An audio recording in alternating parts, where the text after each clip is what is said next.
Hey, welcome to The Explainer. Today, we're going to dig into a really big idea in economics, one that came from a Nobel Prize winner, and it helps explain the fundamental rhythm of how economies grow.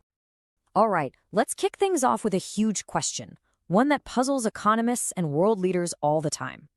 Why can't an economy just keep growing super fast forever? What is it that eventually puts the brakes on? Well, it turns out this Solow growth model, developed by the brilliant Robert Solow, gives us a really powerful and, honestly, a surprisingly simple framework for understanding why there are limits to growth. Okay, so at the very core of this model, you've got this constant tug-of-war between two big opposing forces.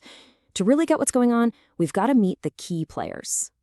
First up is capital. You'll often see it as the letter K. Now, just think of this as all the physical stuff an economy uses to make other stuff. You know, the factories, the computers, the roads, the whole shebang. It's the engine of the economy. So, how do we get more capital? Through investment. This is the force that builds the engine up, adding new equipment and infrastructure every year. A good way to picture it is like pouring water into a bucket. And there's always a but, right? You've also got this other force working against it, depreciation. This is just the inevitable reality that things break down. Machines rust, computers get old, roads crack. It's the slow, constant leak out of that very same bucket. So you see the battle here, right? On one side, you've got investment pushing everything forward, adding to our pile of tools and machines. And on the other side, you've got depreciation, pulling it back, wearing all that stuff down. Now, this is where it gets really interesting. The way these two forces dance with each other over time, it actually explains something we see all the time in the real world, why countries that start out poor often grow way faster than countries that are already rich. Just picture a brand new economy starting from scratch. It doesn't have a lot of machines, right? So the total wear and tear is super low. That leak in the bucket, it's just a tiny drip. Every new investment, like giving a village its very first tractor, has a massive impact. The result? Boom, rapid growth. So in those early days, the net growth is just huge. You're pouring water in, and almost none of it is leaking out. But here comes the catch.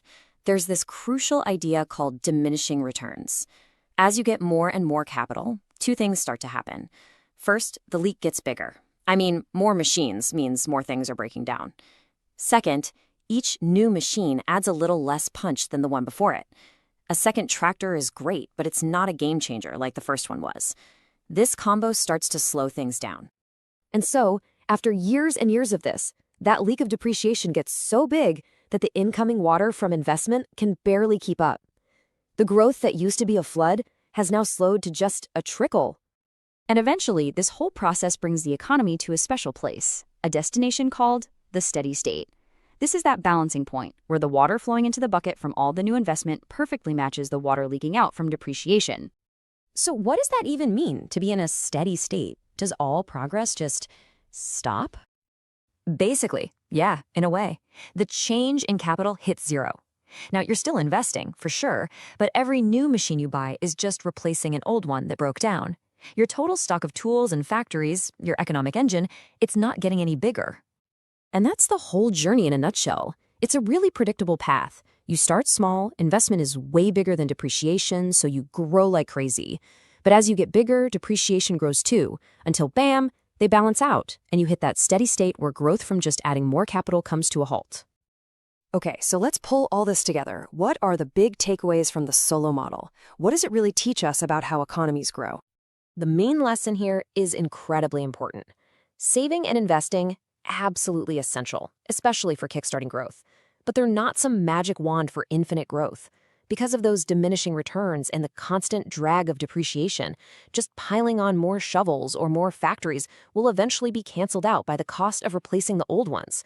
You just can't get richer forever by accumulating more of the same stuff. And that brings us to the biggest, most important question this whole model raises. If just building more stuff isn't the long-term answer, then what is? What's the real secret to lasting prosperity? Well, it turns out the answer isn't about having more capital, it's about getting better at using it. Growth that's driven by ideas, innovation, and technology. But that is a story for another time. Thanks for joining this explainer.